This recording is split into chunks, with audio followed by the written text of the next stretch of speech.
Hello everybody. You know it's going to be a good day with the indoor gardening when you can harvest, what was it, 11 different ladybugs to bring them downstairs to the basement. Chox found like 6 doing her morning Celebrate the Beauty vlog. Just found another 5 when I was up there a few minutes ago. They're everywhere down here now, which is good because their help is still needed. The goldfish eat the ones I can shake off, but the ladybugs will get right in there and hunt out the other ones that I can't, you know? Perfect. Oh, they were all up at the surface biting for aphids a minute ago, but as soon as they see the camera... What is it with me and pets that are divas? They're all doing fairly well, though. Enjoying their high-protein, naturally provided, flavorful aphid snacks. You know, another sign that it's going to be a good day for the indoor gardener or short season gardener, as we are here in Manitoba. This is the second day in a row and I've been able to see ground here, and it's been getting bigger. Oh yeah. So based on that, I trudged through this. I've got to clean this soil up. But this sage has been growing outside. Well, it's been stuck outside all winter, and I'm hoping it will come back to life. If it does, I'm thinking maybe a permanent planting in the corner there. Could be nice. That melts fast. We lose a lot of heat through there, so it should be a little bit more pampered throughout the winter. Might make a permanent cold frame for that, as I'm figuring out the sunroom edition that I still want to do here one of these days. Wind, the joys of outdoor videos. Anyway, so people are always asking why I'm so keen on cutting these trees down. So you can see I still haven't done anything with that one there. But here is the massive patch of shadow that takes about, well, used to be about 4 hours, but I've shortened that window a little bit now. Haven't gotten the time on the new one. But yeah, this is prime middle of the day sun that is not hitting my fire pit to thaw it out. We'll talk about that in a second. Or my berry bushes. And there are a few of them back here. And there's the long shed I want to do the greenhouse with. About 2 hours, it'll be blocking the sun off from that. So yeah, the rest of these trees still got to come down. But back to the jugs. Underneath all this is that fireplace that we found in the back corner in the scrap pile there. As some of you know, I flopped it on its back. We turned it into a fire pit. I kind of want to make it look like Mater, but that's a whole different story. Anyway, in the front of it, we've got where the chimney used to be that we use as kind of an air intake. And in the top of it, we've got, you know, just the open fire pit. So I figured since I've got these jugs, I'm going to try the greenhouse effect and see if I can melt my way to the fire pit enough that we can actually have a fire. Because we still got all this wood here, and I'm sure once it thaws it'll be fine. Still got a bunch I've got to get rid of in the long shed too. So in order to facilitate that greenhouse conversion, kind of need to be able to burn the junk wood. So place your bets down below. Think this will actually work? Will the air inside get warm enough to melt its way down into the fire pit and reveal what I need for this to work? Who knows? Well, that's kind of a random way to start today's video, but you know what? I just figured why not do something different. I also wanted to get a few clips of the ladybugs before they disappeared, and figured I should show you ground while it's still around. One never knows out here. One never knows. I do think we're probably at the end of the snowfall though, so that would be really nice. I'd like to see more and more of the yard revealed as the days go on. We're just going to have to wait and see. But I actually have a couple of semi-logical activities that I'm involved in today. So let's take a look at some of those, and I got something really super cool I want to show you, so I guess we'll start there. So here we have the crimson red pepper that I've put still in its party cup into one of the Folgers cans. I'm pretty sure it's, yeah, crimson red. And I'm really excited because look at that. That is definitely not a flower. That has progressed into the world of pepper bombs. I got a baby pepper. I got a baby pepper.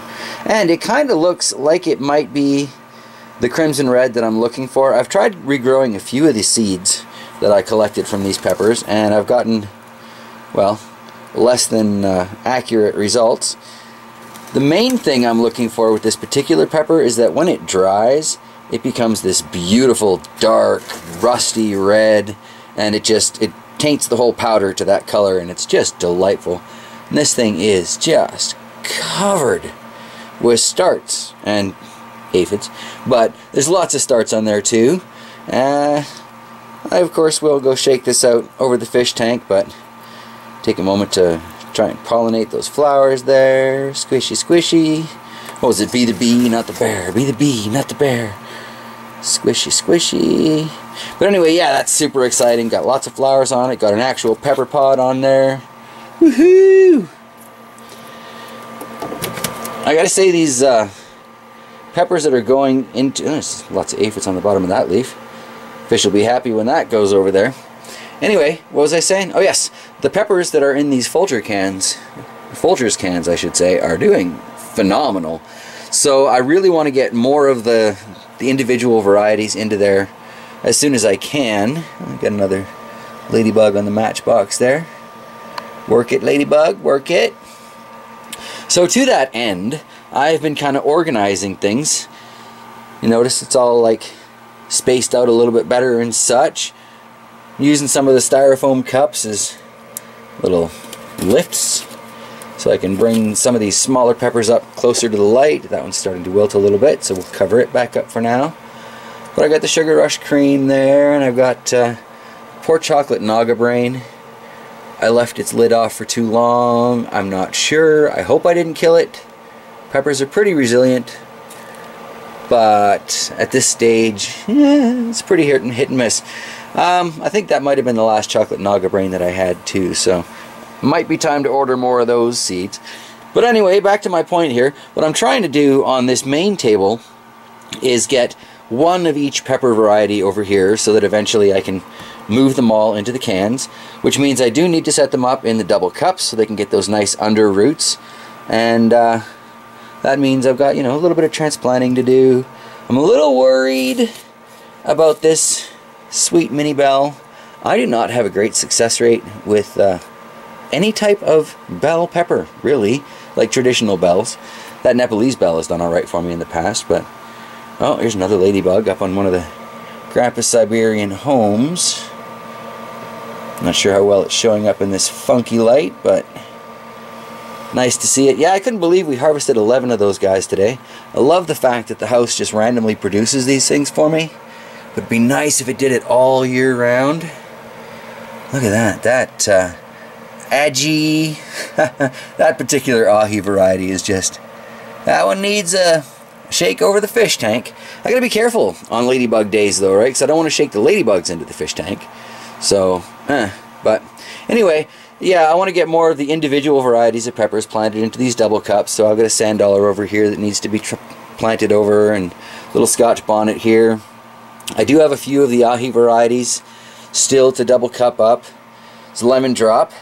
I think I might put into a double cup and then put straight into a Folgers can. It's got some pretty nice looking growth on it, and you know, Rob Z there, he speaks pretty highly. I'm pretty sure it's the ahi lemon drops that he's all about, so I definitely want to try these.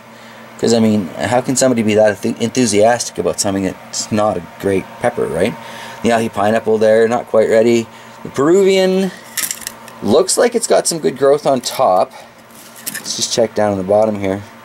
There's still really nothing coming out of the bottom of the cup, so guess I need to wait a bit on that. But it's already in the double cup, so it's not like a priority for today or the next couple of days. It's these ones that are in the styrofoam, because they are the only one that I have of that variety. I want to double cup them for going inside. Now, the things that are going outside aren't going to get to stay on this table anymore, because a lot of them are getting moved up onto this top shelf here, and you know, those clippy lights. I had a semi-brilliant idea. I'm not sure how well you can see it here, but just up there, you know those little clips that you can screw into the wall to hold your mirrors in place?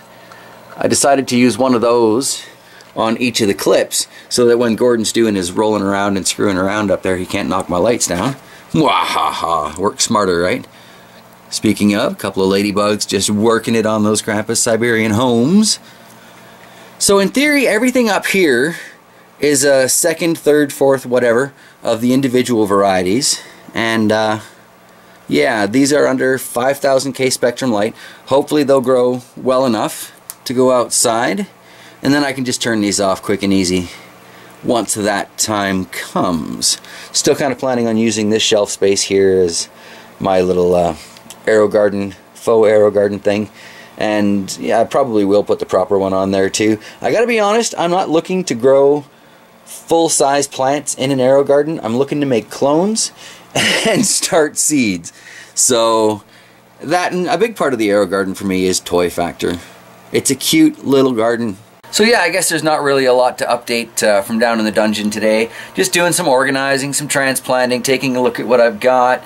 Tomorrow I'll probably be making the beginning of the 2018 list, just so I know what's set up down in the dungeon, and I can start to look up images and stuff and make sure I'm not setting myself up for like 3 of the same pepper plant that I'll just have different names and stupid stuff like that. But yeah, so yeah, I guess I'm going to wrap it up there. It's been a weird video. Might as well be a weird conclusion. I will see you guys tomorrow, and I hope you have an absolutely fabulous time until then. Alright, take care, everybody. Oh yeah, I forgot to mention the hard part because I don't really want to do it, but I know I've got to do it. On all of these ones up on the shelf here, I'm going to start going through them one by one. And I've got these little tiny scissors. I don't even remember where I picked them up. But I'm going to use them. I'm going to start nipping them in the bud, so that the plants can focus on growth and becoming larger rather than trying to develop fruits. Because I figure on these ones that are going outside, it's nowhere near as important to me that they have fruit on them now, whereas the ones that are staying inside forever can absolutely keep them and just work it good. There's a little ladybug hiding inside this. So that's another one. This sweet mini bell might end up staying inside because it does look better than the other one, but at the same time it still doesn't look very good. So we'll see what happens. Once I take them buds off there, maybe it'll come back. Everything's just gotten watered. They got kind of dried out for the last couple of days. I've been a little neglectful and the humidity has been way down, but yeah. So now I'm gonna let you go. Alrighty, everybody.